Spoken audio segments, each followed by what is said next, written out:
The Northern Territory coroner has launched a scathing attack on police over a botched murder investigation. 50-year-old Michael Condrick was stabbed in the neck in Katherine nearly 2 years ago, but there were problems with key pieces of evidence and the murder trial was thrown out. The coroner says police made a series of bungles and fresh charges could be laid. Emma Masters has the story. 50-year-old Michael Condrick died from a stab wound to the neck almost 2 years ago. He was found dead in his Katherine home, and an investigation placed 17-year-old Jordan Thompson and 26-year-old Samuel Wesson at the scene. The two were charged with murder, but the charges against Wesson were dropped after he gave evidence against Thompson.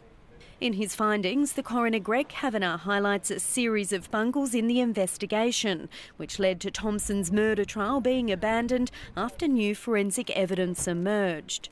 Greg Kavanagh found Katherine police were left to investigate the murder, a role normally handled by the Major Crime Unit.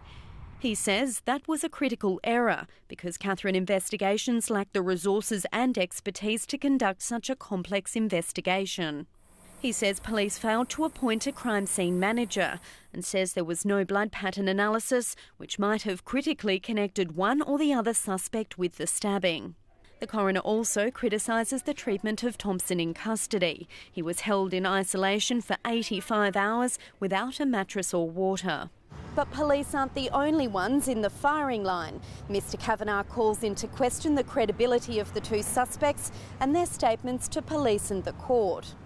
He says there is nothing which would prevent further charges being laid against Mr Wesson or Mr Thompson in the future.